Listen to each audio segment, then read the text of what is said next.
This week's episode is sponsored by Bespoke Exterior Specialist Trades.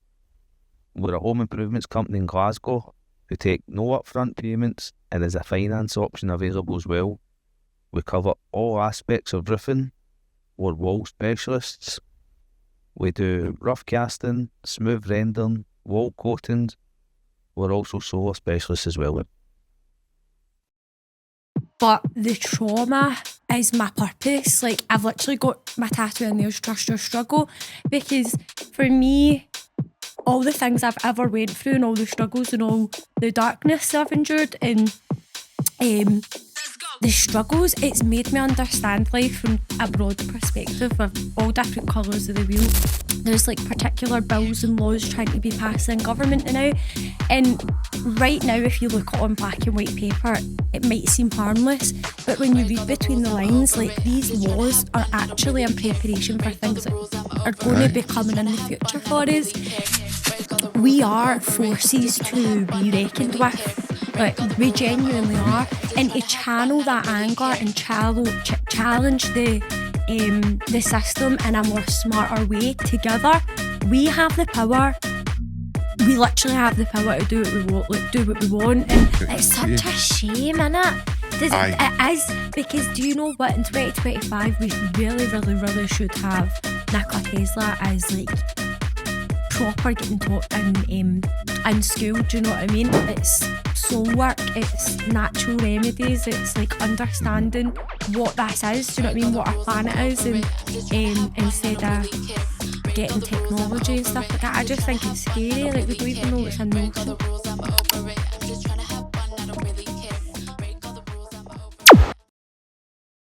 Welcome to Social Sessions. So we're with wonderful Megan Mowles. How you doing, Megan? Hi. Great to have you. How you doing? Yes, hi, I'm very well. Thank you so much for having me. It's nice to be brilliant here, to have Sean. you. So obviously, like, I'm just going to do what we do with kind of everybody, right? I'm going to kind of take you back, like, where you grew up, stuff like that, right? So where did you grow up, Megan?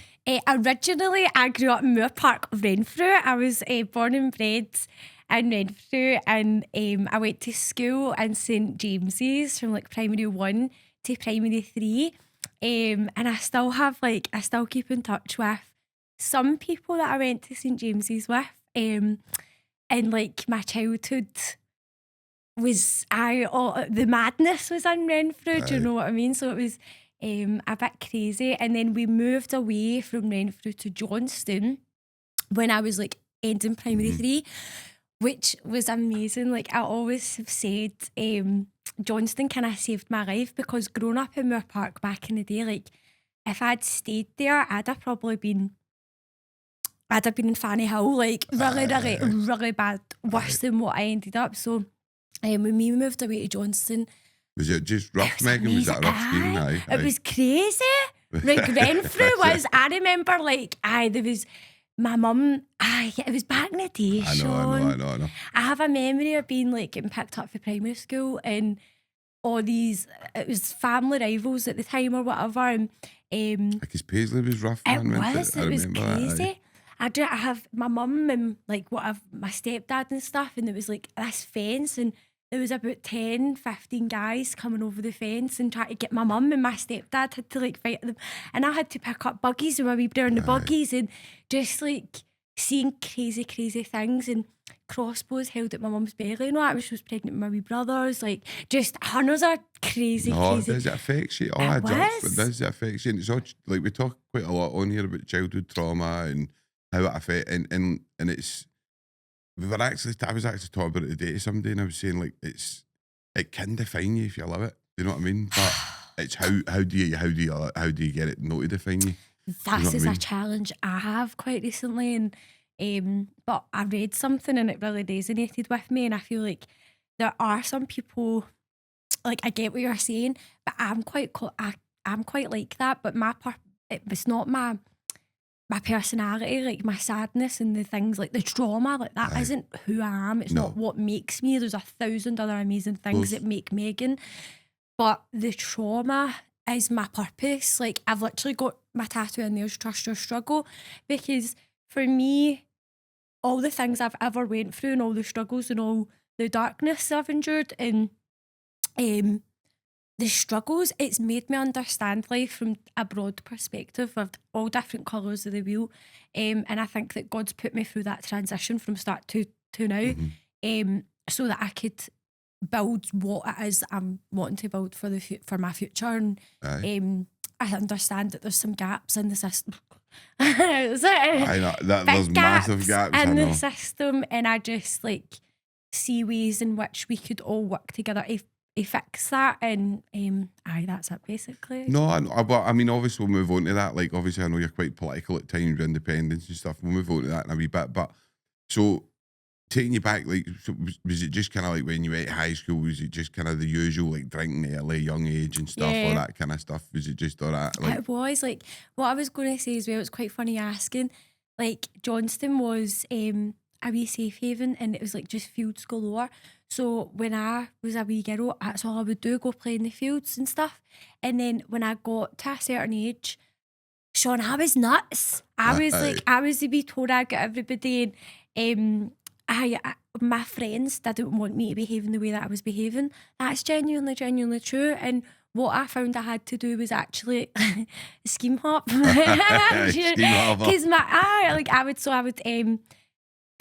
I had go to different areas to get my advert or whatever, because my pals were actually too nice. Like, they would get like a bottle of Strongbow the weekend, but that was it. They weren't taking eckies and Whereas back through in Renfrew and Fiji and other places where I was, that was kind of what it was like. And I was just used to madness. So it's just, it's like, you talk about it and it's, I don't obviously see it now with cocaine, right? It's like pure normalised, and people can do what they want. It's no like, I'm not here to judge anybody, do you know what I mean? Like, it's but what's the dangerous thing, I think, is like I lost two quite good pals just before Christmas.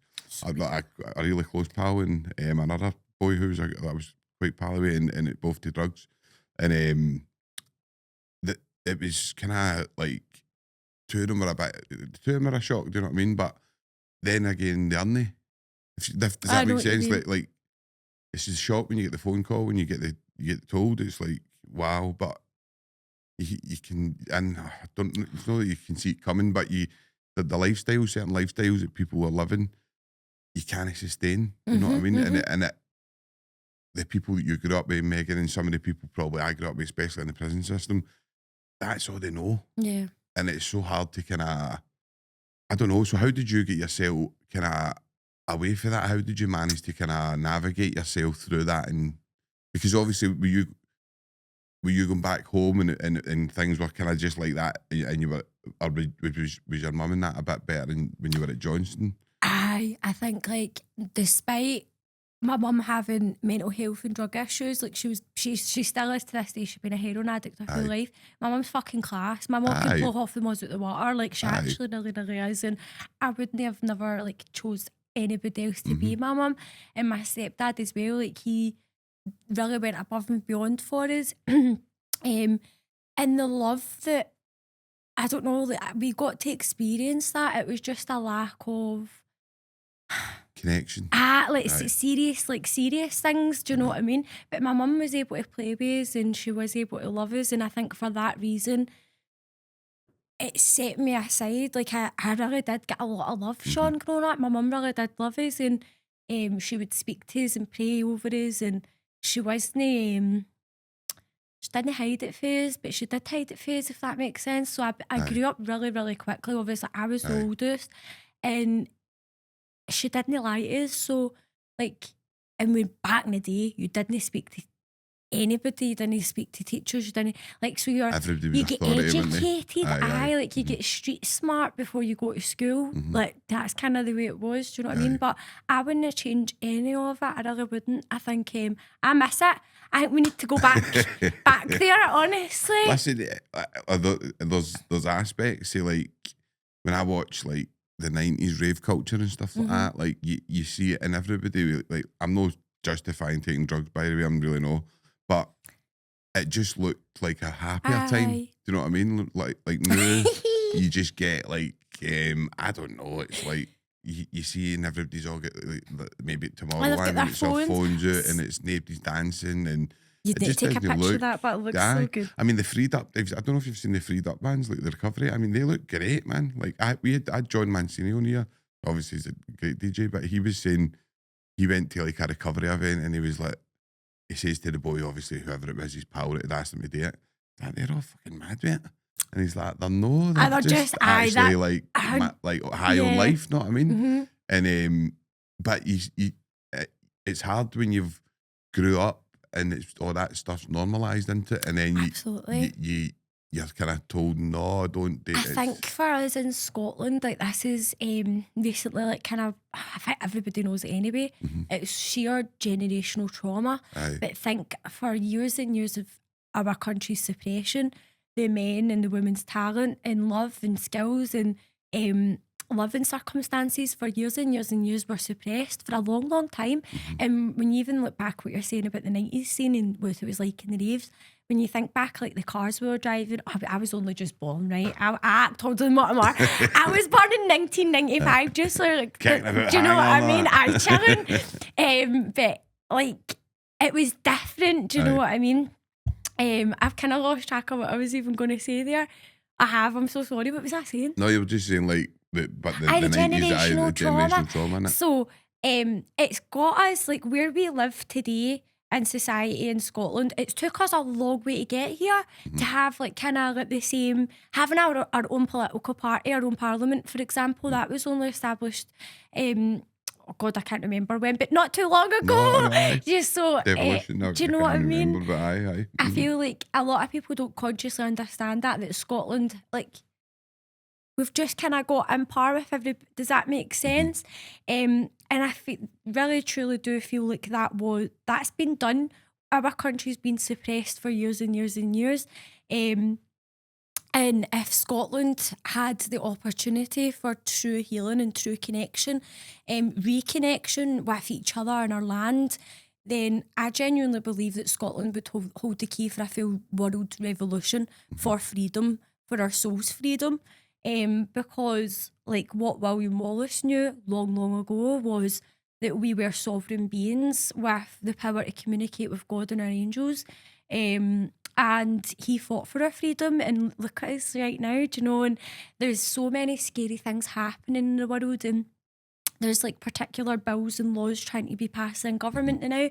And right now, if you look at it on black and white paper, it might seem harmless, but when you read between the lines, like these laws are actually in preparation for things that are going to be coming in the future for us. Do I take me down the rabbit hole? I know, I've not came back. I'm in some sort of permo, I'm like, oh my goodness. But I just feel like Scotland, what I was kind of shown, and it hit me really hard, Sean, it was quite triggering for me, is that a lot of the drug dealers in Scotland today are the children that were sitting hungry at the weekend because their own mums and dads were suffering. And what God kind of showed me in my heart was that basically, like the world, these heavy drugs like cocaine, for example, come from the other side of the globe, and they're all connected to sex trafficking, human trafficking and child trafficking. So we've got wee babies over there that have literally been kidnapped. And I say wee babies because they are all wee babies. We're still wee babies, do you know what I mean? But children, young teenagers, young women, kidnapped, and they're made to work on these farms and stuff like that. And they go through horrific things, which is happening right now when we speak. No, they reckon there's more slavery in the world now than when it was legal. There is. Do they? It is. It's completely true. And it's like children's slavery, making your fake Louis Vuitton bags and stuff like that. That's genuinely what it is. Child slavery that's doing that in the name of a label. And what kind of was revealed to me was that, like, the drugs are made from God's children at the other end of the world through suffering, and they are distributed across the full of the globe, and it contributes to all the suffering of the world, of the children all across the world as well. So it's all a big circle. However, what God kind of put in my heart, and it's something I've spoke about before, but see, when the connections and the dots were made, I was like, oh my goodness.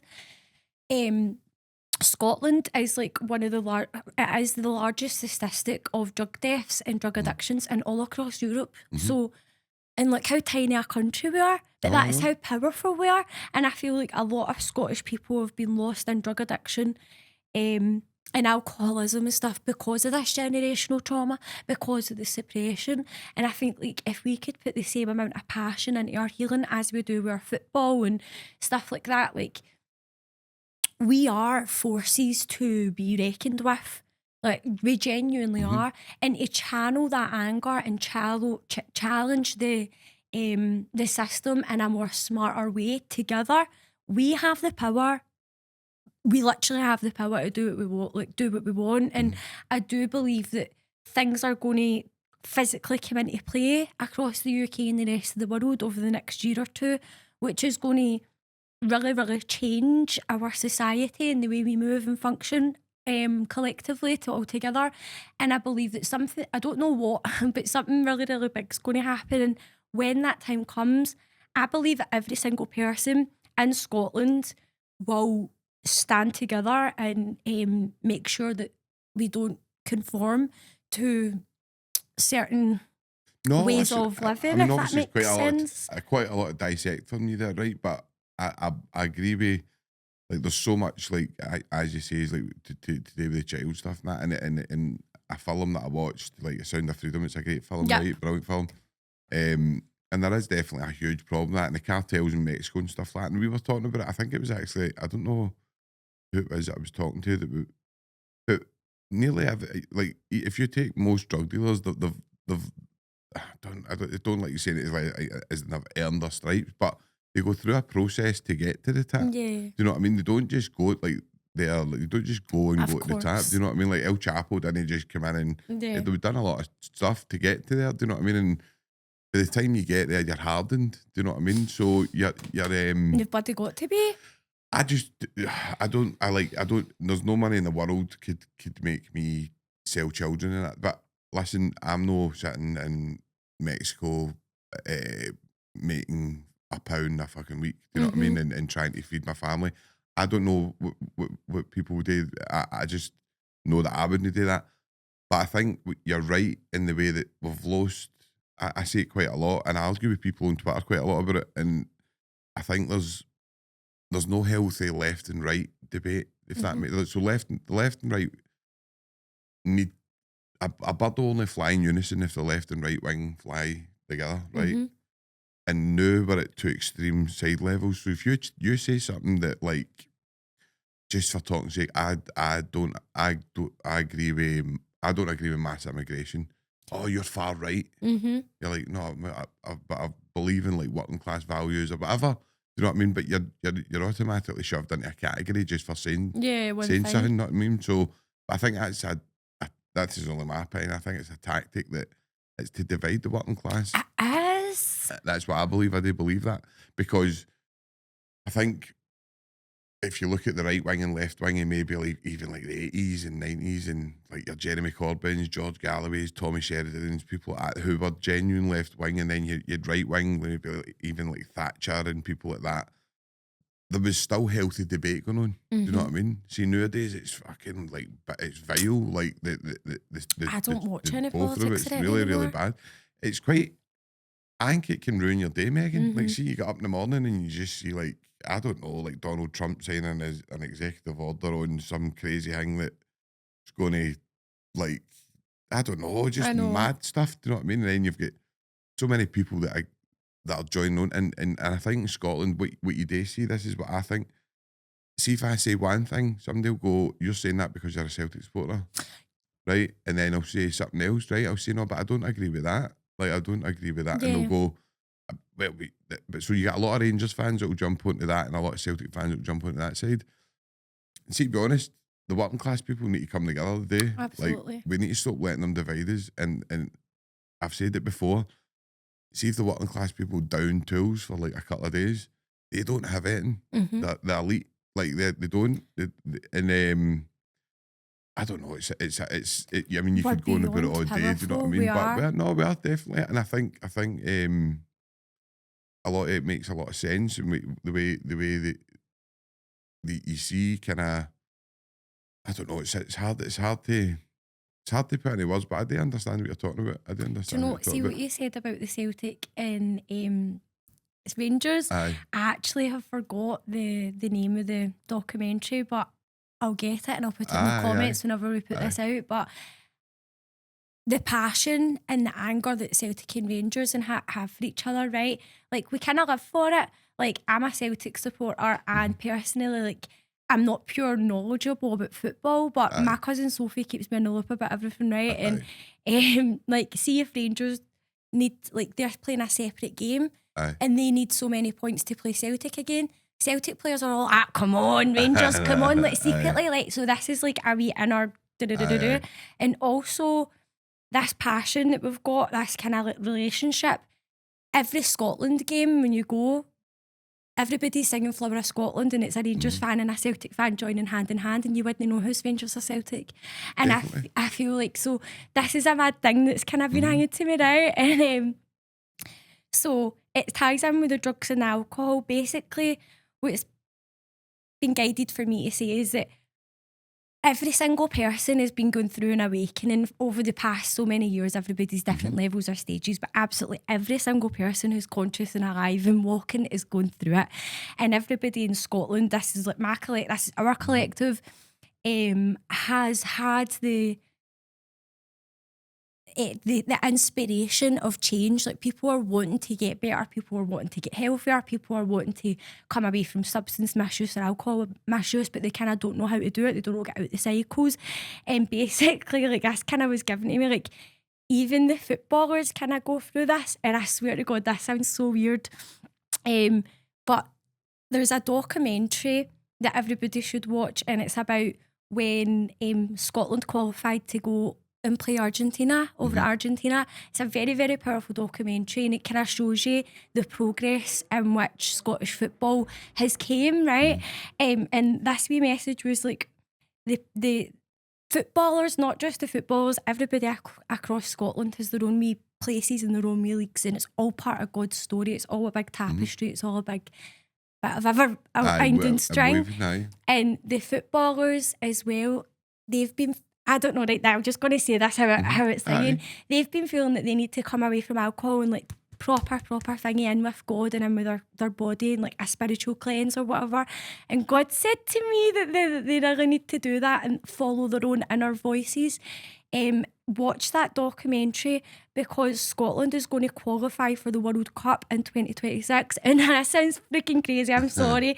But it's like, it's been put really, really in my heart that Scotland's going to win the World Cup. Like, we genuinely are.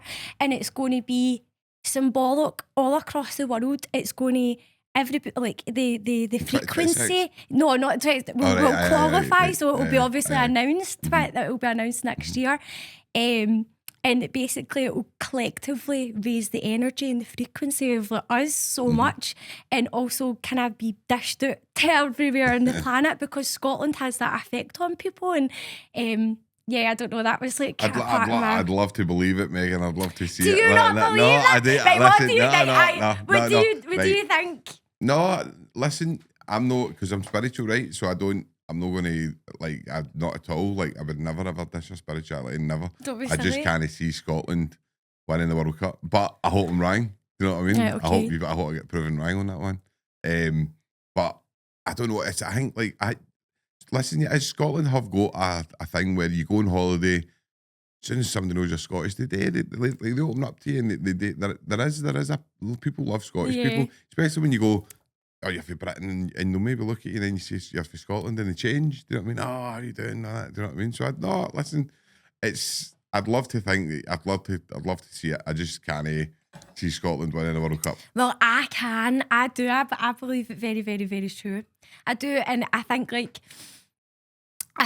it's obviously, it seems far-fetched, and it seems a far-fetched vision to believe that Scotland would be free of drugs and alcohol as well, but I need to think, like, I genuinely believe that the beginning is near. Like, we genuinely are going to create heaven on earth again. And when they say about Christ consciousness and Jesus returning back and stuff like that, that is living healthy lives. Like, no sickness in the mind. And we're speaking about it in a physical term with politics, about the left and the right side, but in our bodies, like, genuinely, like, in our brains and stuff like that, and energetically, the right side is quite negative. That's where you can get negative downloads, or so to speak, and the left side is your positive.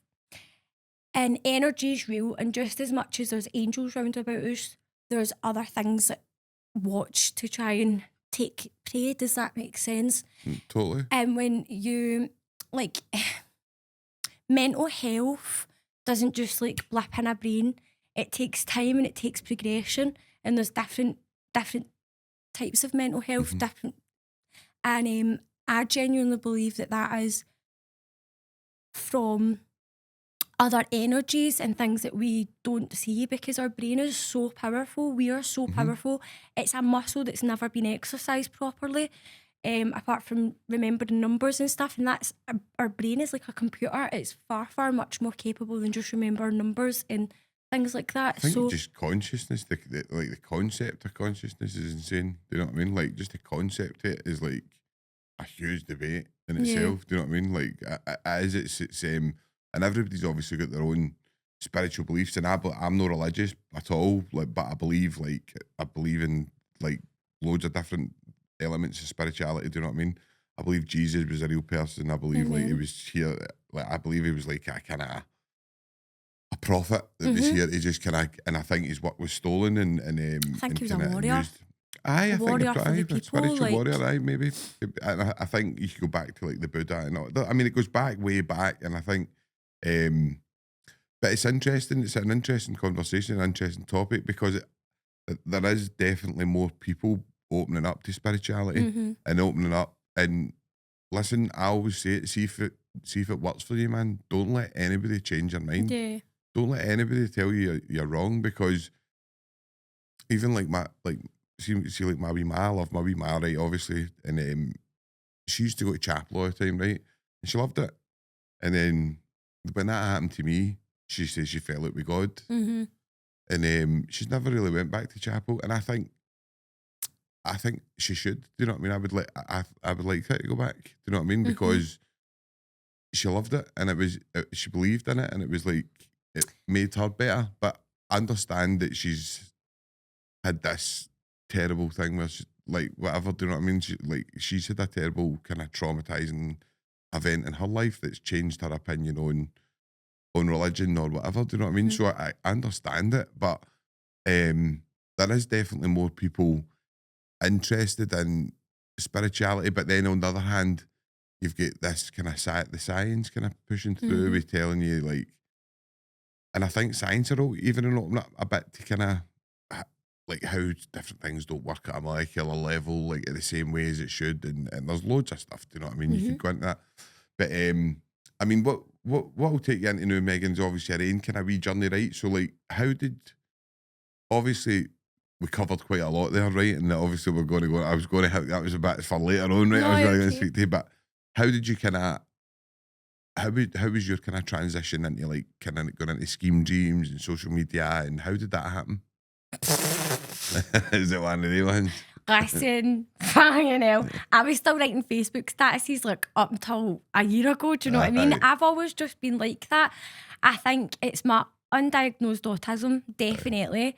Because, like, I literally have just always been like that. So I'd always just take to Facebook, and I never really cared. So I would like be out getting mad with it, or like going to the cinema and doing like things, and I'd have like baubles in my hair, or I'd have fluffy backpacks on, like, and I'm talking like a good 15 years ago, and I would post pictures and stuff, and I just never really cared. Like, I've Aye. always just been quite free that way.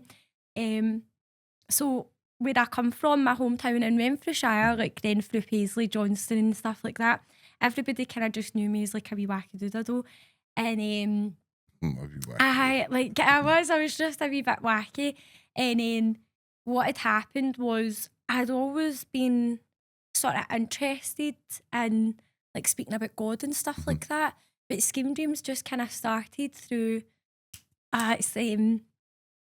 it's hard to describe to you, Sean, right? So I was going through a kind of crazy time, and I seen somewhere in the back of my head Kind and of my remember, heart. right, like wee bits, because I didn't know you at the time, but I was kind of starting out, and I remember like different podcasts starting up and stuff just at the same time as me, and you kind of remember them, if you know what I mean, like the Yeah. ones that started at the same time as you. Yeah. And I remember like watching some of these stuff, and I remember like talking to you, like just wee messages, like how I hope your podcast doing well, blah blah. And I remember watching you a couple of times. I was like, and I thought like because you were crying and that a couple of times. I felt no, but that way, yeah, I didn't know you. Do you know what I mean? And I was like, I felt quite sad for you, and I was like, Oh, don't no, I say did. that, But Sean. no, I did. I felt quite sad for you, and I was like, but then you used to say, and I was like, just you've got something about you, you've got an energy about you, like a really positive, kind of attractive energy. Like that's you've got that, Thank like you, you've man. got that in abundance, and I think that's what attracted people to you. Yeah. Like, do you know what I mean? Well, I never a clue what I was doing. Like, You're that. I don't think anything did. I was fucking shite, but I just, like, I don't know. So basically, in the back of me, like, I'd always, like, kind of had this idea of what I was supposed to do, never really quite did it. Had these slight experiences, never really articulated it, and just quietly got on with it. I had my daughters, I had my wee girls, and then I kind of was going through, like, a mad weird thing, and I seen this, like, glowing thing in the sky, and when I went through this, like, I just genuinely, without getting into pure soppy details, Aye. was like, oh, I knew Jesus didn't want me to physically remove myself from this planet, and I knew that I was to stay here, and I believed like that for me was everything that was in my heart was meant to be. Like, do you know what I mean? So it brung this spark back in me again, like just scrolling on my phone, laughing at things again. Like I kind of started coming back a wee bit, and so through doing so, what did I do? Started posting things again and all that, posting things that I just didn't care, and getting back into that person. Like I just kind of always But it was did that. dead real and Just raw, if you posted know what I it. mean. It was real and raw to So- watch, do you know what I mean? It just kind of was like that, and then Crookie for Let's Have Wit basically phoned me, and he was like, oh, would you like to come in, do. And I went in and I met him, and he was like, you'd be great and have your own podcast, and it just kind of went for there. So when he offered me that opportunity, I knew, I was like, okay, this is God's way, like I actually am to do this, because it was like 3-4 months after I seen that glowing in the sky.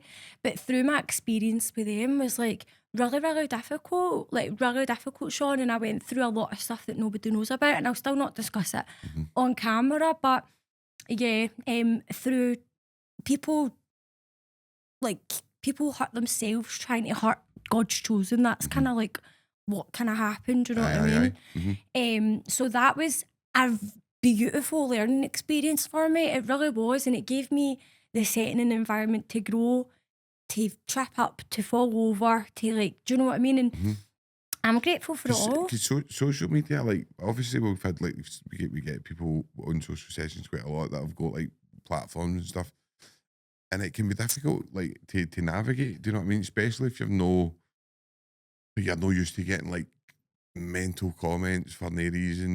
Like TikTok's fucking toxic. It's I've really been toxic. hated my full life. Like I've literally been an outcast or bullied, rejected my full life since primary school, and I got to a certain That's age. strange to me. Like, Genuinely. And since like when I got to a certain age, obviously it just didn't affect me anymore.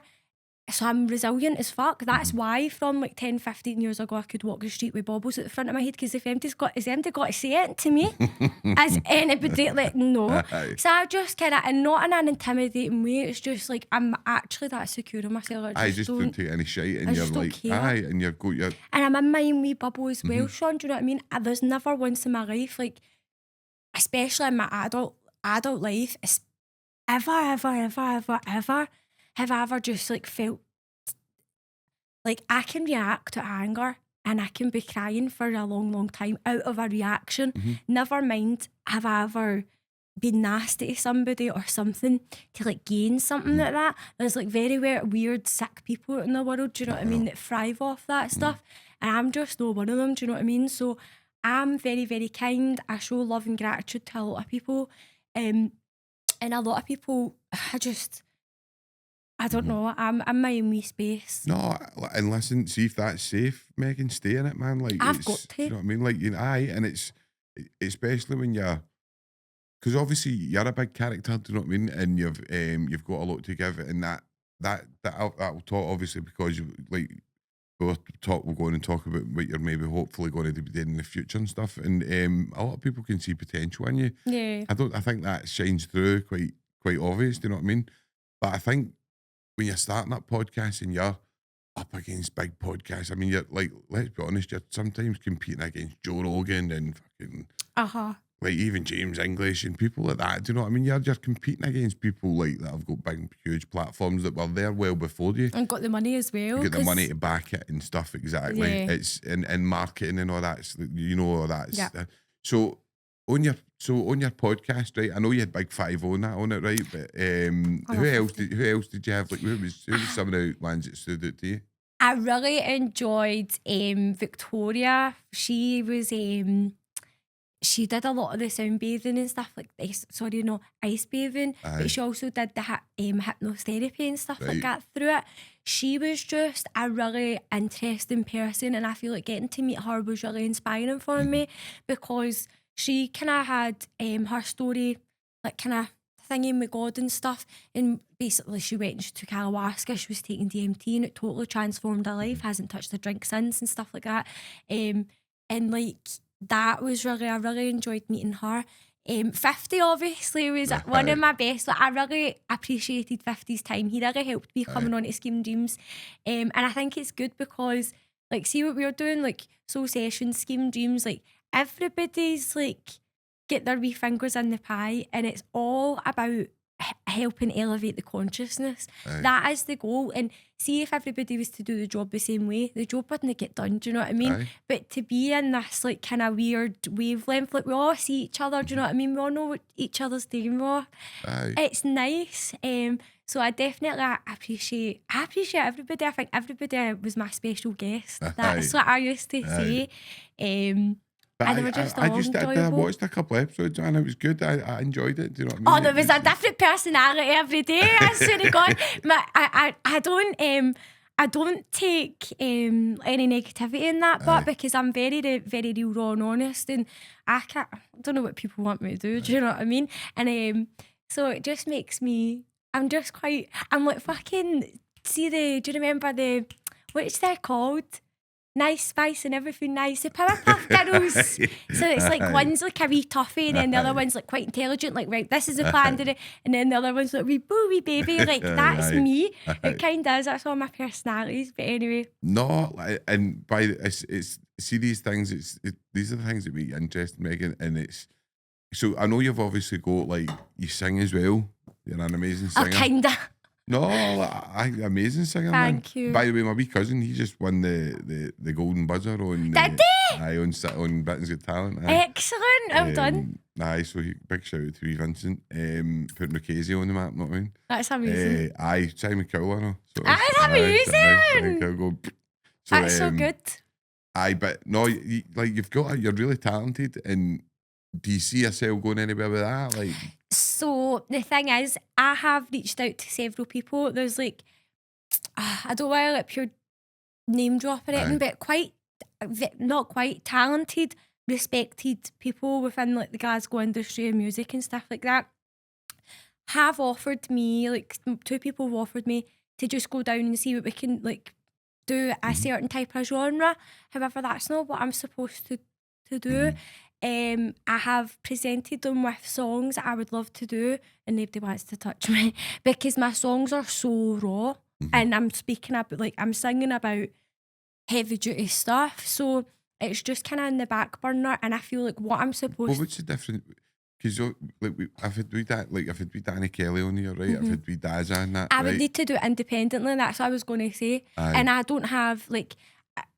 When I've got the right brain power to do it, then I'll like reach out to people. I need guitarists, I need this, I need recording studios and stuff, because my instrument's my voice, but I need like 30 other instruments. Do you know what I mean? Well, not really, but at least 3 others. And but you could. So I'll need to do them independently. You're singing raw, because they know there's a big thing, and they're obviously like, we've got this kind of music, like, I don't know, like what the different kind of rap music taking off, and it's all kind of like, even the boys in Scotland are doing quite well, like we Danny Kelly and Daza and other boys are doing really well, and it is raw, it's powerful, it's Scottish culture that nobody really can get. Do you know what I mean? It's like losing people to addiction and all this kind of stuff that we're talking about. And I think when you listen to Danny, like, that's what Danny Kelly says. Everybody in the industry up in Scotland obviously says he might not be the best rapper, but he's the truest. You know what I mean? Like he's a realist. He's His a lyrics rawest. are You good. know what I mean? His lyrics are really good. But what is the difference, I suppose, between that and singing? Like, you know what I mean? Like Amy Winehouse was kind of raw, wasn't she? Like the way she sang. Definitely. So, is it more like you don't want to be molded and pushed into something? Like, It's having to dilute my songs. So there's one that I just know that it's meant to be a song, and the reason why I know it is because I wrote it in like 2 freaking minutes, right? And I just love it so much, and every time I sing it a cappella, because obviously I can't play guitar or anything. I post it on my social media, and the sound gets removed. Like, why is my sound being removed? Why is it okay for me to jump about TikTok, going screaming and shouting and making a funny a fool of myself? Why is that allowed? But when I'm singing lyrics about God or child sex trafficking, the sound's being removed and my videos are being removed. Right? Aye. And one of my Have you ever seen it like this? Like, I know it's not. I actually posted this on my thing today, and it was like a bit of Avicii in that. Like, he was definitely like how many of them have been taken out of the game because the industry is sick. I know. And I know. do you know what I mean? Did they take down your song? I sent. So there was one DJ and then one was like works with the BBC Sounds, and basically the DJ just said to me straight up like can't touch that, it's too dark for me basically. And then the other guy was basically just asking, is there any way to like just make it lighter, like, do you know what I mean? Like, just make it lighter. And I'm like, sorry, everybody knows I don't know how to do that shit. Like, it's real raw, fucking, and honest. So it's definitely something I want to do. But I think that for right now, like, the future is just kind of, my focus is going to be on like kind of a wee bit of the content creation with the BBC Social. So that's going to be up and coming. Like, May is our big show, and then after that is going to be making my wee bloopers, which is quite interesting. I'm so excited. So what we're going to do is I'm recreating real moments in my life, and I've been in so many different funny situations, some scary situations, like fandom, honestly, like, I don't know, but it's going to be all fun. It's all going to be all love. Like, one time I had court, and I came out of court, and I got a phone call as I was coming down the steps, and I used to be quite pally with you guys at the front. No, that's I'm like talking about them. And I got a phone call, and it was STV, and they were like invited me for an advert, for like an audition for an advert. And I just walked out courtroom 4, know what I mean? I'm like, oh, hi, yes, of course. So I think what we're going to do is basically use all these kind of real life things that have happened. With both my personalities. Been in, like trouble, not Megan, like serious trouble? I've never been in the jail. I've never been in the jail. I'm dead chuffed with that. Do you know that, by the way? Because I have never been in the jail. Were you involved, like, in stuff? Well, obviously, I know you can't go into like too much, but were you involved in stuff like that? Would have got you to jail and that when you were doing your aye? Were you aye? Wasn't it good? There is I speak about stuff. I've spoke about stuff before because I just felt like it was good to let people know, look, I talk about angels. I encourage people to speak to their angels every single day. Doesn't mean I'm an angel. I'm not an angel. I'm a fallen angel. I came here to rip shit up and build myself back again, and I wear my darkness and all my light in honour and glory, and I really, really do.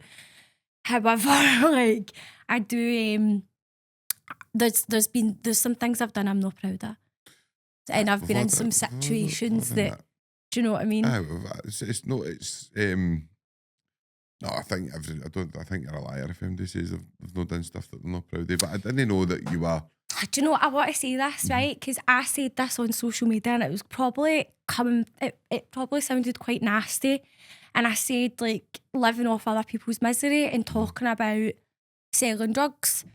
And so, for an example, there was a time when that was happening, and there was drugs in some houses here and whatever else.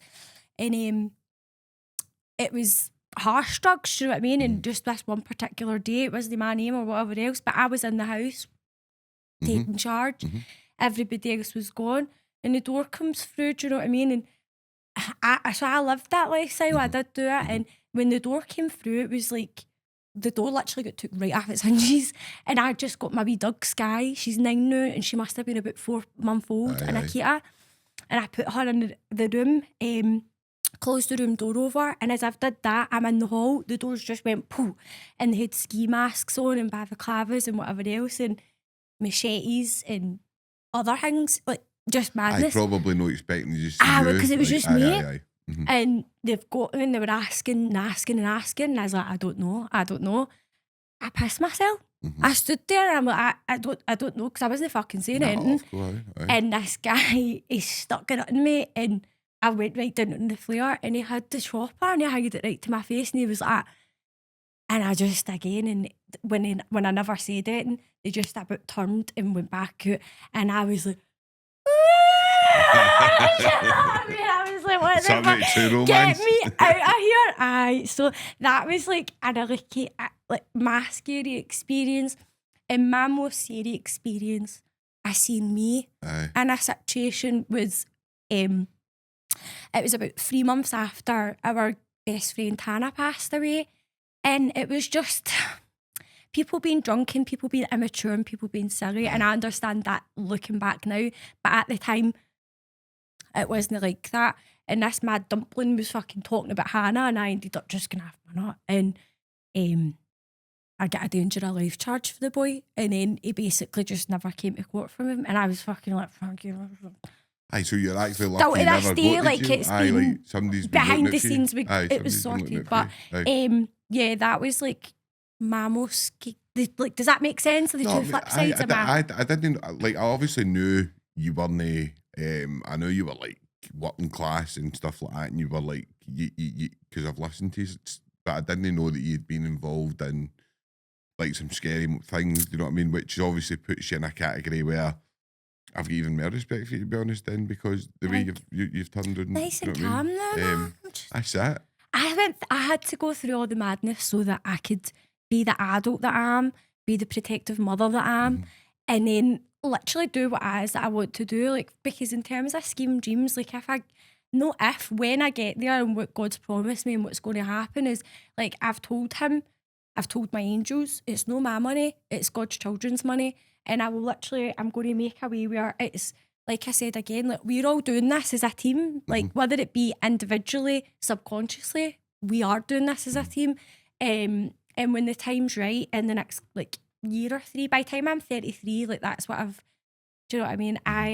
I'm going to have a registered kind of like organisation, and Scheme Dreams is going to be like the forefront of it, with 2 tiers coming out of it called Hannah's Helps Project.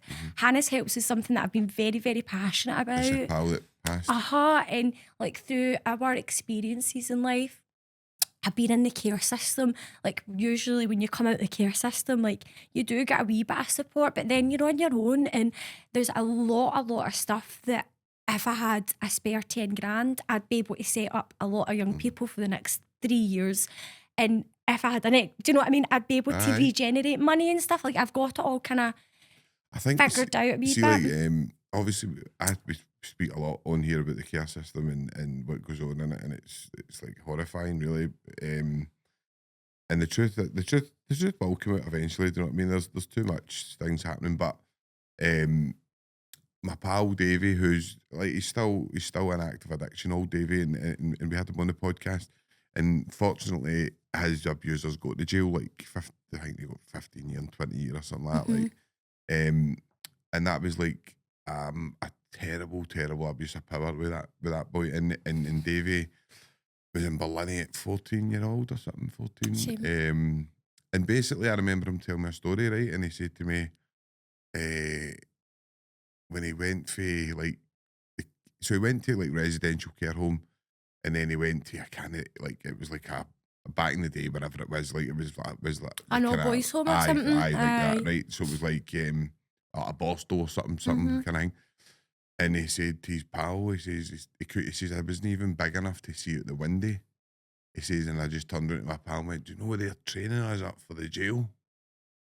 Right? And see, when he said that, I was like, I went and researched a lot of it, Megan, right? And I was like, see that a lot of the people that were in the care system, a lot of them go to prison. Like, loads and loads of them go to prison. Now, a lot of people are not going to talk about what happened to them in the care system and stuff like that, just because I don't know, embarrassment, shame. There's guilt. There's tons of stuff that could be, but especially if you're a kind of macho guy who Mm-hmm. maybe something's happened to you, like, and that wee boy that wasn't able to protect himself, will never let anything happen again. Do you know what I mean? And that's sometimes what's happening in the prison system. And I don't think people get that. I don't think people get how it is like an actual evolution from the care system up into the prison system. That Do you know what is, I mean? do you know it's so funny you saying that and tying in with something that 50 said Mm-hmm. before as well in one of his interviews. And what you just said there, they're getting institutionalised, they're getting ready. You will find that a lot of men, when going to prison, rediscover their talents that Definitely. they've no used since they were young boys. Mm-hmm. When the young think that, oh, the Aye. hurt happened, do you know what I mean? And it's shame because it takes to be isolated to bring these things Aye. out again, do you know what I mean? Because when you're out in the outer world, it's constant, there is no escaping it, do you know what I mean? And I think I encourage everybody like to go to meetings. It's life changing, absolutely life changing. And I don't think that maybe some people think, oh, I've got a job, Mm-hmm. I don't gamble, I don't get in debt with it, but I do take like £80 worth of Charlie every weekend or something. I don't judge anybody. Aye. Your wee hang's your wee hang. We've all got our wee Aye. hang or whatever, right? Mm-hmm. But I would genuinely just encourage everybody that coming away from alcohol and drugs or detoxifying yourself off it, limiting yourself off it and stuff is the best thing that you can do for your brains. We all have a pineal gland inside our brain, scientifically proven, every single human Aye. being. So study what that is and use it and channel our own creativity, because little Sean, little Megan reside in these big bodies, Mm-hmm. and they reside in all the men in prison as well. And it is sad to say, Sean, some of these grown men just need a fucking cuddle. Mm-hmm. Like, genuinely.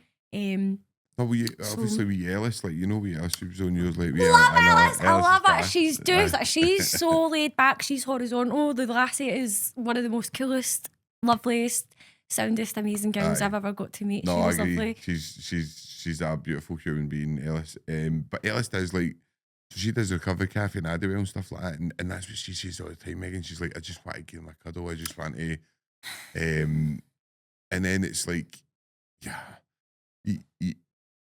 how do you? I just don't think the system works right. It's broke right, and you can do as much as you can. And there's really good like Natalie Logan, and there's so many people doing some great work in the prison system, but you're only hitting a small amount of the population, and the vast majority don't even want to come near you Yeah. because they see you as authority. If you're not going in there and you're not a prisoner, you're seen as authority in a way. Do you know what I mean? Like, it doesn't matter where. Like, even if I was to go back in, like, with like staff and that or whatever, like, I try and not call it say screws now, but you go in with staff and that, and if you're back in, people wouldn't see you the It's same fight way. or flight, but at the end of the day, we're all animals. Like, Like, deep down inside us, do you know what I mean? And you put a group of men in a big a a group of men, hundreds of it. it. Like, it is like so instantly you're going to, and I think we have very negative experiences with Police Scotland. Like, I've got the most horrific memories growing up in like my mum and dad sitting in handcuffs singing happy birthday to my brother. Like, other mad things, like, man, just no good crazy stuff, situations. Also they have jobs, and I have been in conversation and been able to share connections with police across over the, and there is nice people out there, do you know what I mean? There is nice officers, there's people that do their job. I'm not sitting here bashing every police officer. No. I think a lot of them go in wanting to help, and they realise it's a very, do you know what I mean? We always say they become conditioned and all. Do you know what I mean? So you get, again, it's part of the this is the elites to me, right? It's like they get the working class doing over it. Like, so you've got working class prison staff, right? You've got working class screws, you've got working class police, working class criminals, but they're all kind of fighting each other, right? And they're all kind of don't like each other, but they're all conditioned into their own wee bubbles, right? To believe what they believe. And then above them, but there's people committing mega crimes, Aye, man. like pure horrible crimes against humanity. Even the money they're stealing. If I went into a bank and I stole £1 million, right? It would be all of the news, all of the world. Like it would be a pure, oh my god, somebody stole £1 million. You can steal £1 million out of a hedge fund, no bother, and it's nothing. Do you know what I mean? That's what it's. They've got us at a level where we're so divided, and people would rather argue about left wing, right wing, Celtic, Rangers, whatever, like daft things. Like, and I'm like, mate, it's the same thing. It's the same people. See, when you go back and you keep going back and you keep going back and you follow the money. I always used to say, follow the money. It goes back to these big conglomerates like your Black Rocks and your like Halliburtons and the Carlisle Group. It's all and connected. they're all the same, and they're all running wars. The military, and then people think like Trump and Elon Musk. I don't like them at all, right? But listen, I know other people like them. They're not the saviours to me, and I think they'll get proven to be that. They will be proven. They will reveal themselves soon. Do you know what I mean? What they're going to do. But Amen. again, it's one of these things where it takes you down that conspiracy route, and people start going, "It's a conspiracy," and I'm like, "Is it?" Like that's Big Paul. Like honestly, Paul, the edits. He's very clever, intelligent, and me and him have got different kind of stances on these things. Do you know what I mean? And but that it's healthy debate. We don't want to fight with each other after it, or do you know what I'm talking about? It's like we'll have debate, and he'll say, "Nah, you're talking shite, mate," and I'm like, "Well, no, I believe that," but that's allowed nowadays. But that's missing. I would get like abusive. Oh, We don't aye. share the same ideologies and Like things if you like say that. take I've said it before, like take Tommy Robinson for example, right? I don't agree with that boy at all, right? His political ideology, right?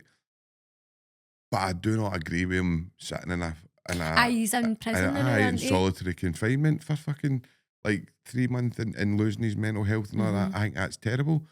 He doesn't deserve that. That's because I don't agree with his stance on Israel, doesn't mean that I don't see him as a human and don't see his political stance. Like when I say I don't agree with Tommy Robinson, I don't agree with his political views. I don't know the guy. I'm pretty sure if I met him in a pub, it'd be brand You'd be new. able to talk away It with would him. be sound as fuck. Do you know what I mean? I'm pretty sure that. But when people ask you, what do you think of these people?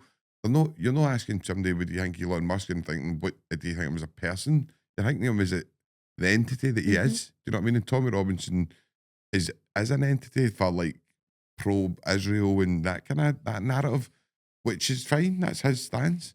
I don't agree with that. Aye. So, but I also don't agree with putting them in where then you can hit Twitter, but and you'll see people saying, "Fuck him, hope he rots in jail forever," and you're like, mate, the guy's not even in jail for like a violent crime, Yeah. or he's not done nothing like that to deserve that kind of hatred. Well, think of the amount of people who are sitting like within Parliament, and it's not Parliament. What's it called in America? Senate, Aye, or Congress. Congress. Aye. The amount of people that are sitting in Congress that were on Espin Island that are still Aye. working there and making decisions and voting in bills and stuff like that. I know. So there's people. What I've come to find is like I just don't trust the government. I don't trust any political party. I don't trust a lot of like, see, unless you're for God and for the better of this world, free energy, free resources, and like stop. I know this. People think I'm crazy. Oh my goodness. I get it I'm raw. no, but I get because it at the raw. end of the day, see if we really wanted to save this planet and we really wanted to have energy and go this like, then what we would do is build Tesla towers and stuff like that all across the world and get free energy from our sun and give everybody free lecky for the very bare minimum. But we've got half the world dying of starvation, But half the world dying of if you watch obesity. Tesla's story, right, Megan, if you watch Tesla with Edison, right, if you watch the story with they two, it's very much Tesla's for humanity and Edison's for the banking for systems. money. So he got backed by JP Morgan, you know. So that's why we've It's got the always world the same. the way it is, and the electricity, the electrical system the way it is, because the banking system's backed Edison, because Tesla's was going to be free. But you're always going to get that. This is what you're up against, and this is whether you get the two sides of the coin, because everybody thinks Tesla, oh, he was a loony, he was this, he's a nutcase, this and that. That's what they fling out. It's to you. such a shame, innit? Aye. It is, because do you know what? In 2025, we really, really, really should have Nikola Tesla is like proper getting taught in school, do you know what I mean? And you Aye. get wee blips and you get wee blips at here, but People don't even know who he is. you but don't know. No, a lot of people like don't even know who Nikola Tesla is. People think And you don't get Tesla is taught like about Elon Musk. the pineal gland. No, I know. And why are we not? If we go, is it I can't remember. You see David Rockefeller, one of the most famous quotes I remember him saying was, I don't want a nation of thinkers, I want a nation of workers. Mhm. And listen, he's got it. Do you know Mhm. what I mean? But what I honestly just have always see if the working class were to down tools for 2 days, you would see the problems. They need us. But Absolutely. with AI and that coming, are they going to need us soon? You're gonna. Nah, I'm not going to be part of that world. I swear to God, like I'm going to start my own wee scheme and no be. And I couldn't. I Aye. genuinely couldn't. And I think a lot of the world is going to go like that. You're either going to be all for this technology and living for it and living for like the new age or Mhm. whatever it may be, or it's soul work, it's natural remedies, it's like understanding what this is. Do you know what I mean? What our planet is, and instead of getting technology and stuff like that. I just think it's scary. Like we don't even know what's in the ocean. There's creatures in the ocean and stuff that we have absolutely no No, I clue know. over. Our star system, our brain, we only know 10% of our brain, and they're making all these machines and robots and stuff. Why are they not investing in Tesla towers? Why are they not investing in programming to understand who we are as conscious beings and get that spread all across the world? Because we wouldn't have the slavery, we wouldn't have people buying fake Louis Vuitton, we wouldn't have children being like, the world wouldn't be the way it is, and it's a sick Do you place think so? We had like for me anyway. I had Ash Regan on here, right? Who's obviously head of the Alba Party. Well, she looks as if she's going to be head of the Alba Party. Mhm. I'm good pals with Tommy Sheridan, right? Love Thomas Sheridan.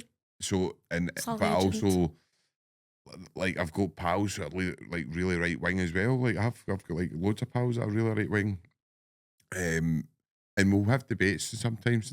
And so when I had Ash Regan on here, it was like the first politician I've ever had on here. So she was like an MSP, and my views are very deep. They go like they go down the rabbit hole, and I've got a conspiracy. Like my head goes all that way, right?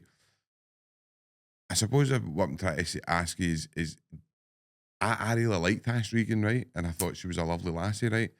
Do you think these politicians know then? Like, or do you think they're just part of a machine that they don't even Aye. know? Because that's what I think. I think everybody goes in with the best clean hearts, because I went to study humanities, law and business because I wanted to become a politician, and then I learned like there's a couple of ways where it basically your voice just gets silenced. I can't remember like the correct names for it and stuff like that, but say I had done something in my life in 2004 or whenever that I didn't want anybody to know, but they knew. They they know what that is. And then I go with a particular bill, say they're voting for more money in arms, weapons, and I'm the leader of my own party or whatever it may be, and I say, no, I'm going to vote against this, you don't have my vote, and you've got none of my people's vote, like either there's like, I think it's called the striking system, and it can happen 3 times in every single person's like hanging in parliament on an individual basis. They will then come with information represented to that person and say, right, okay, well, if you do go forward with that choice, that's fine, you can have that, but this is information that we're going to hang up against you. God forgive me, but like Alex Salmon, what he went through, there was a lot of lies, there was a lot of Definitely. God knows. So this is kind of, it's an inside game rigged for the inside out. But I will say this, since COVID, I don't believe in any politician and I don't believe in any political party. And I believe that what Nicola Sturgeon done, like I love Nicola Sturgeon. I used to be pure woo, like I pure loved her. She allowed, basically, for me, it was an insult to our intelligence, COP26, and having all the world leaders come to our sacred land to have meetings and pretend to care about the world and changing it.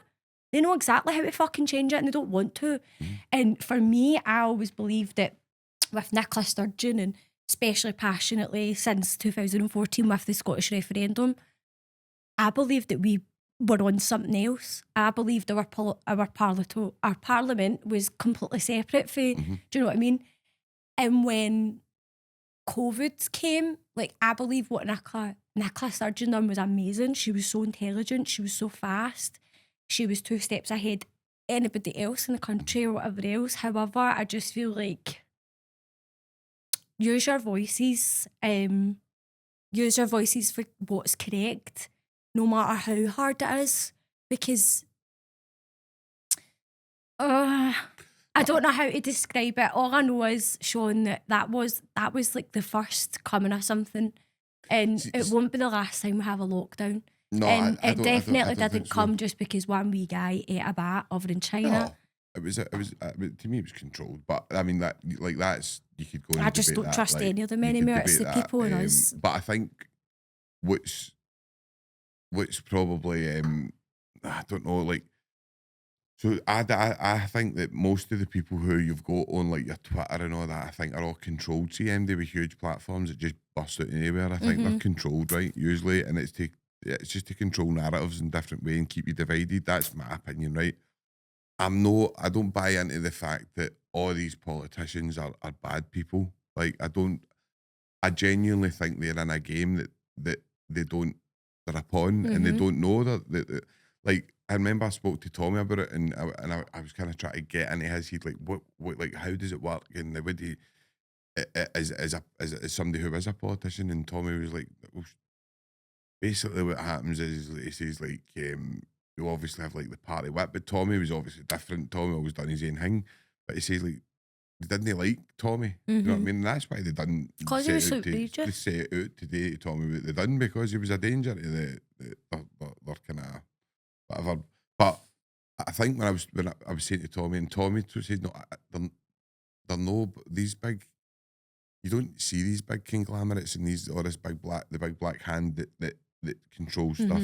He says you're working on your constituency, and when you're working in your constituency, that's all you're kind of bothered by. And then you're going to like Parliament.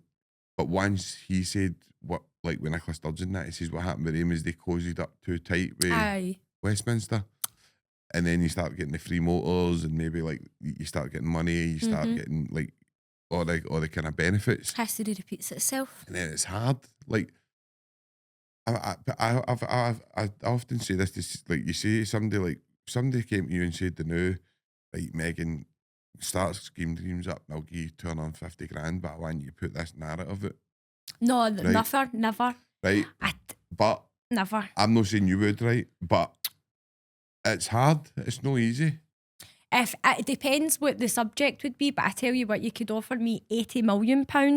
If somebody sat at a contract with me, if it was the BBC themselves and said to me, right, Megan, this is for you for the next 10 years, this is your show, and this is millions of pounds, you just sign this here, but you cannot speak publicly in any video about Jesus Christ. I'm telling you, I'd be like Oscar the fucking Shark Slayer. I'd be ripping that up. There is no amount of any money in this world that could ever, like, that would be my contract. I believe you, by the way. Jenna, I genuinely believe my you, life is when I return back. This is like a temporary place, and when that's where I get all my joys and my soul's needs. You've got. I think what I was trying to maybe say was, like, you need to kind of understand the platform that people are playing on and why they would do it.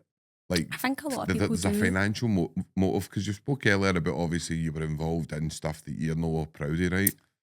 We've all been in stuff that we're not proud of, right? But that's what they're doing. Does that make sense? 100%. Like, so they're just taking money. They're accepting money for maybe doing something they don't believe in, but they're getting offered money to do it, right?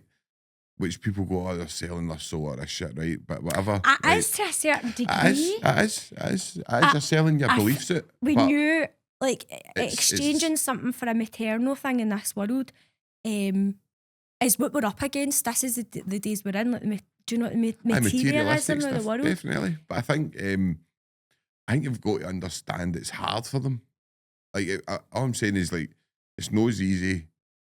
It's easy to say you would not back 500 grand until it happens. You know what I mean? I'm not saying that. I promise you, I swear I don't think you would, like with Jesus. But what I'm just saying, somebody came and it was like something else we were about to push. Like, pro fucking pro UK, pro United Kingdom, like push that on you and we'll give you 500 grand. You might you would say no, but like, yeah. I can quite guarantee you with my whole heart and soul that there is, unless it was to do with the people overruling the government and the system, love and creation for each other and our animals and all humanity in some sort of revolution, then there is absolutely not a coin in this world. Bazillion. Listen, Sean, No, I mean I it with my believe you. whole I fucking believe- heart, mate. That's I not why believe I you, came Megan, here. I believe you. See, for me as well, what I want to say is, see, for Scheme Dreams, I have had opportunities. I had like picture companies reach out to me, Love Honey, different places, skincare, makeup, lip filler places. I've been invited to all sorts of different spas, cold water therapy places, eyelashes, Botox, free this, free that, free that. Never once have I ever did it, Sean. Because that's not why I'm doing social media. No. That's not why I'm doing Scheme Dreams. And I said at the start, like this, I my wee totally journey. believe you. What I'm trying to say is like, I'm not trying to say it's right. I'm not trying to say it's right, but I'm just saying it's like, I get why some people do it. No, I get it as Like, well. I get why they do it. It's no, I would honestly like to think of my two ways life that I wouldn't sell myself out when I like to sell my beliefs out. I would like to think that. And I'm confident I wouldn't. I hope so. But like, I've never been put in the position. Do you know what I mean? So it's like, it's easy for me to say. Do you know what I mean? And I wholeheartedly believe it. And I wholeheartedly believe you, I swear, on my two ways life, I wholeheartedly believe that you would need it. But I do understand why people do what they do. I You know what I mean? definitely Like, do as well. if it's money, power, whatever, like, I mean, people have got, maybe that's their vice, the thing that they need is It's living for the flesh, Sean. That's what I genuinely believe. Living for the flesh, living for a small-minded human thought that this is our life, this is what we need, this is... I don't live for the flesh. I live for my spirit. I literally, despite everybody's... I hear what I hear and experience what I experience. And that's what's real for me. None of that. No getting money for like different... It's part of the plan. Money makes the world go round. We're not going to get to do what we need to do without that money. But it would all be pointless. Absolutely pointless to then...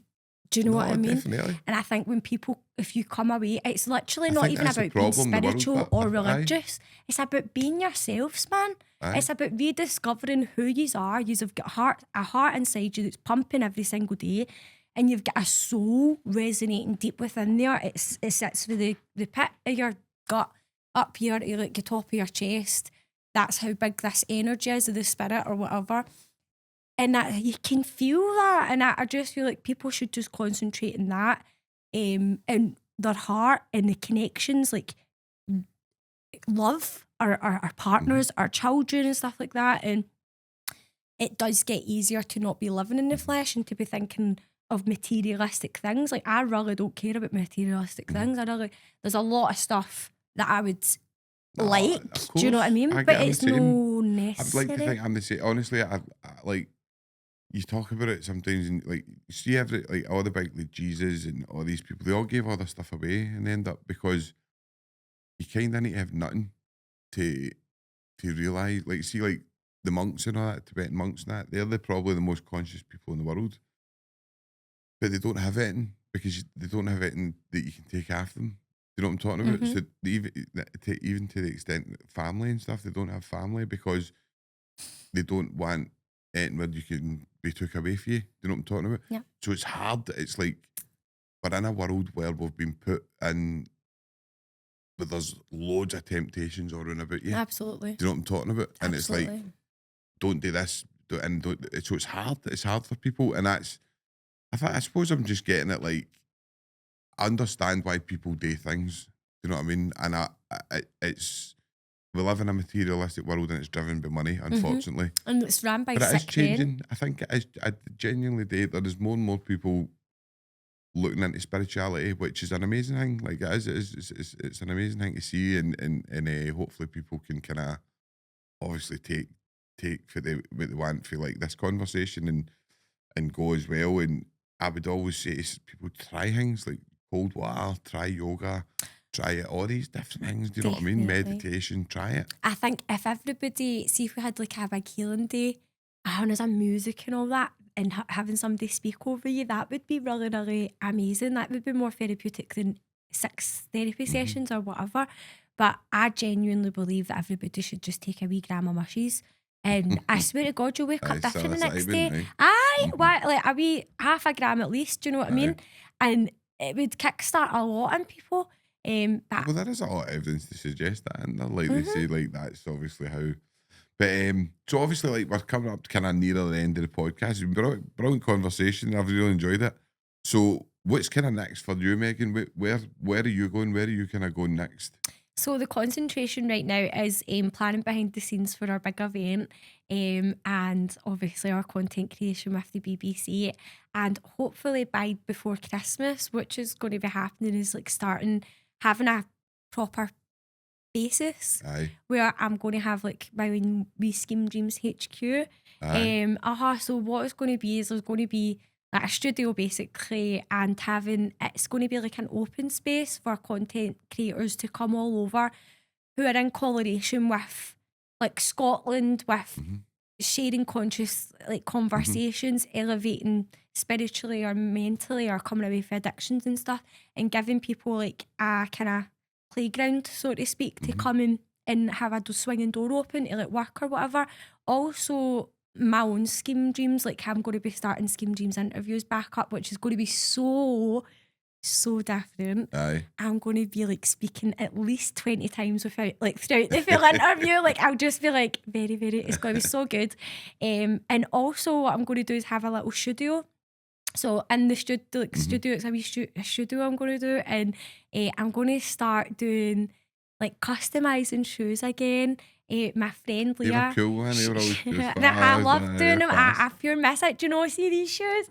I never had trousers to match this top, so I got nail polish, and I that's did. class. I hanged these shoes with nail polish. Don't use nail polish. You need acrylic paint, but I just did it for quickness, you know, that way. But I'm going to do that as well. So that's going to generate like proper income, like coming in as well as that. And also having like, it's basically a kind of workshop I'm going to have open, starting in Renfrewshire, because that's obviously where I am. I'm in connection with a lot of people for social work still, and like from the care homes to being social workers. And what I'm planning and doing is kind of engaging with the services and with some young people from the services to kind of try it out and have them do creative arts, because it's really good. And the wee studio, what I want to do is have like they can have come and like make a CD, stuff like that. Do you know what I mean? And it's all quite. No, it sounds great. Like and that, like we always talk about how do you keep the young ones away from it? Because it is coming back, all that young team stuff. I don't care what anybody says. I don't care what anybody says. Barhead's going mental, and then my wee cousin took an eckie. We all went after nut. Like actually, like it's crazy. I remember when it was us doing it. Do you know what I mean? But see, when you're the adult and it's there, I'm like, oh my God. But what you said there, it's so true. But we need to get that energy and reconstruct it into something else. Do you know what I mean? And you used to see it so with hard. the young ones, like even in Pullman and stuff. You would go in and like in art and stuff. It would be no noise, and it would be like it'd be different. Everybody's all creative, and so no, that sounds like it sounds amazing, man. It sounds like you've got a lot going on. So when is this happening, Megan? When is it? So I don't have a date for it yet, and basically what's in the midst of application with Creative Funding Scotland, and I'm more than 80% sure that it's going to all come in for. So I'm just giving myself to next year, because there's been so much going on behind the scenes. And see, like you're saying there, like when I started Scheme Dreams, like I had a lot of money coming in. I had a lovely house that I'd done myself. Like my wee girls had a swing, they had rock climbing things in the walls, and literally everything's been stripped right back off me.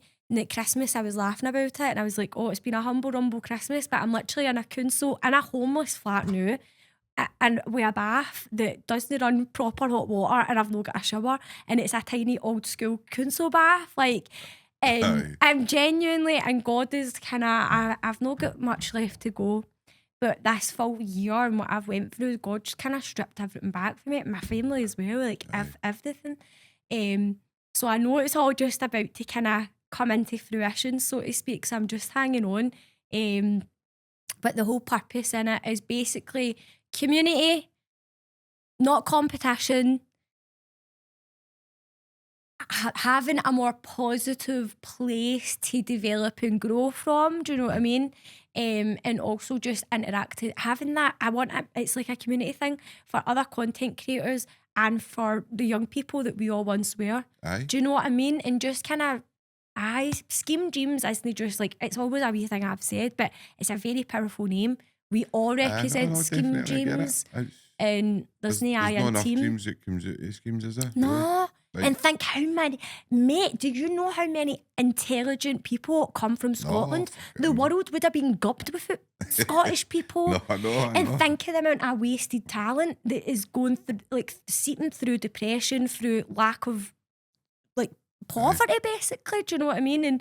And so I really believe that if we can re-engage ourselves, break these generational cycles, and it's easier said than done, but we all want it. All deep down inside, individually, we do want it. It's just, like, how do we get there? Politicians, and you speak to, like, people like even prison governors, and you get them on their end, they all agree. You know what I mean? They all know, like, that's. But we're not going to move anywhere still with this punitive approach where we just want to punish everybody. Do you know what I mean? And I don't know. It's a hard one, but listen, honestly, like, anything I can do to help, like, I really would like to, like, help you in any way, shape or form. It sounds brilliant. But listen, see, just as we're coming up then, just a wee message, right, for, like, anybody who's watching who maybe likes Megan and or whatever and's watched you, anybody that's maybe struggling with addiction, and a wee message for anybody that's watching. I would just say that even in the darkest days where you feel you can't, you can. And even in the days where you feel you're most loneliest, you're never ever alone. You've got a team of angels all about you, and, like, that strength will keep you going. There's a strength that comes from our Creator, whether that be from your heart or just, do you know what you want to call it, the universe or God or Jesus, whatever you want, if you want to put a label on it. It's real, it's there, and it lives in you. And dig deep in there to find that. The mind can be a twisted maze, but in the days where you're no very, do you know what I mean, no sure or no feeling strong, it's about silencing the mind and coming right into your heart, and you just can't go wrong. And that's it. I would just say that's it. You just always can. When you can't, you can. You can do it 10 times more. So that's it. Thank you, Sean. Brilliant, Megan. Thank you very much. Thank you for having me. Brilliant.